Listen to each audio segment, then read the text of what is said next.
라디오 땡땡 기도입니다. 오늘 날마다 죽기로 큐티 본문은 출애굽기 7장 14절에서 25절 말씀입니다. 출애굽기 7장 14절에서 25절 말씀. 첫 번째, 나일강이 피가 되다. 애국을 번영하게 한 것은 나일강이었습니다. 근데 그 나일강을 피가 되게 하십니다. 나일강이 피가 된다는 것은 나일강이 죽는다는 의미입니다. 어떤 사람들은 나일강이 진짜 피가 된 것이 아니라 붉은 빛을 띄었을 뿐이라고 말합니다. 그러나 하나님께서 실제로 나일강이 피가 되게 하셨습니다. 나일강이 가져다 준 모든 혜택을 거두어 가신 것입니다. 19절 말씀, 너희 지팡이를 짚고 너희 팔을 애굽의 물들과 하수들과 운하의 목과 모든 호수 위에 펴라하라. 그것들이 피가 되리니. 인간의 수많은 발명품들이 소용이 없었습니다. 하나님께서 그 모든 운하와 인공 호수들을 무용지물로 만드신 것입니다. 모든 것이 피가 되어 버렸습니다. 하나님의 은총을 애굽에서 거두어 가신 것입니다. 하나님은 심판의 때까지 일반적인 은총을 모든 죄인들에게 허락하십니다. 하나님은 해를 의인과 악인에게 비추게 하시고 의로운 자와 불의한 자에게 비를 내리십니다. 그러나 때때로 이런 은혜를 거두어 가심으로 모든 것의 주인이 하나님이심을 드러내십니다. 그때 새로운 각성이 있어야 합니다. 나에게 건강이 있다가 건강이 나빠질 때 내 인생의 주인이 누구인지를 점검해야 합니다. 내게 물질이 있다가 물질이 없어질 때 내 인생의 주인이 누구인지를 확인해야 합니다. 바로의 경우가 그랬습니다. 매년 나일강이 그를 부욕해 했지만 그는 하나님께 감사하지 않았습니다. 그러나 갑자기 나일강이 피로 변했을 때 그런 애굽 땅의 주인이 자기가 아니요 하나님이신 것을 인정해야 했습니다. 창조 질서를 위배하면 하나님의 일반 은총도 빼앗길 수 있습니다. 그러므로 그리스도인은 모든 것을 하나님의 창조 질서에 맡게 해야 합니다. 하나님께서 모든 피조물의 주인이시기 때문입니다. 오늘날은 과거에 비해 하나님의 일반 은총을 더 많이 받고 있습니다. 현대들은 과거에 비교해 좋은 것을 더 많이 누리고 있습니다. 그런데 오히려 하나님의 창조 질서를 깨뜨리고 거역하는 것을 보게 됩니다. 그래서 오늘날 우리는 먹는 물을 구하는 것도 어렵게 되었습니다. 물을 찾기 위해 여기저기 다녀야 하고 정수기를 사용하지 않으면 물을 먹을 수 없는 세상이 되었습니다. 창조 질서를 위반한 인간의 욕심이 만들어낸 비극이라고 할 수 있습니다. 미세먼지도 예외는 아닙니다. 먹는 물과 숨쉬는 공기도 마음대로 하지 못하는 세상에 살게 된 것입니다.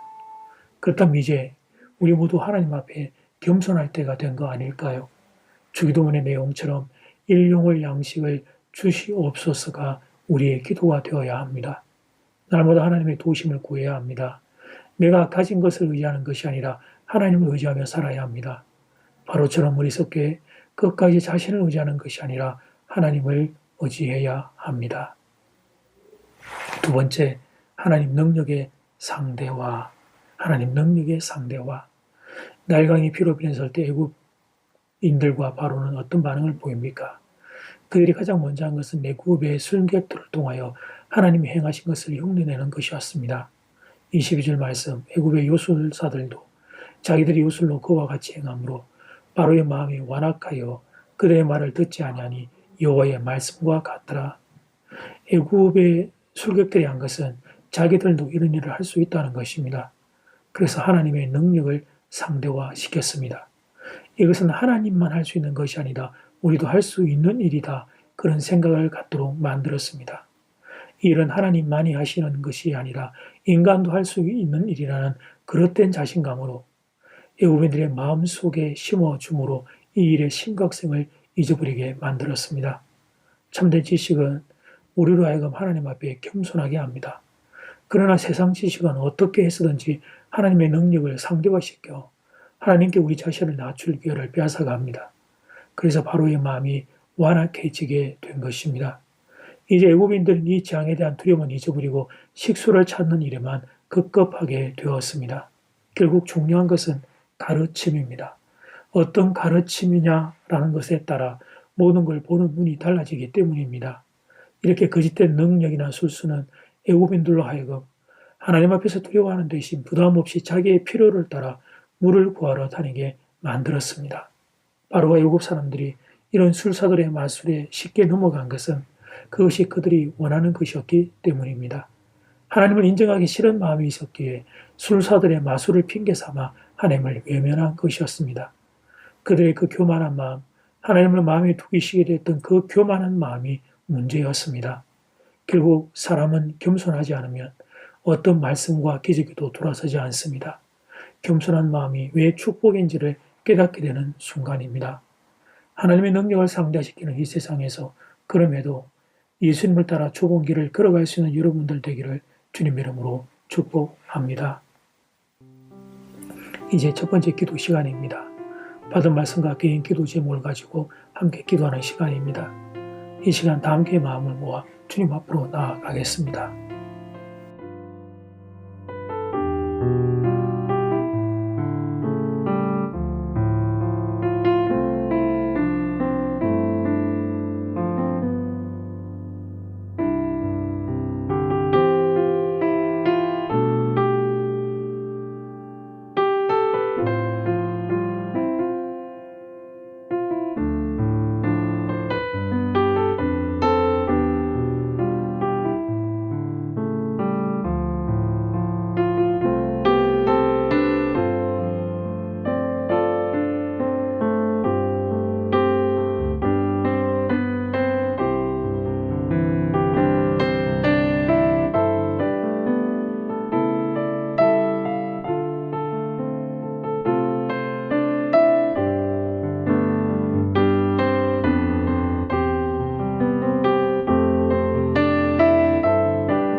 이제 두 번째 기도 시간입니다. 장한 1번 나일강이 피가 됨. 하나님의 창조 질서를 위반하면 일반 은총도 빼앗길 수 있습니다. 장한 2번 하나님의 능력의 상대와 하나님의 능력을 상대화시키는 애굽의 요술사들의 거짓된 순수를 보게 됩니다. 이런 거짓에 속지 않도록 이 시간 다 함께 마음을 모아 기도드리겠습니다.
하나님 날강이 비가 되는 것을 봅니다.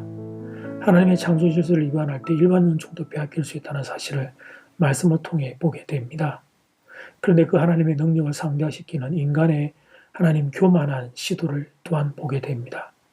하나님만이 창조주라는 사실을, 하나님만이, 예수님만이 유일한 구원자라는 사실을 분명히 기억하고 그 하나님 예수님을, 성령님 삼위일체 하나님을 붙잡고 믿음으로 사는 교우들 되게 도와주시옵소서. 예수님 이름으로 기도드립니다. 아멘. 이제는 각자 개인적으로 기도하시면 되겠습니다. 평안한 밤 되십시오.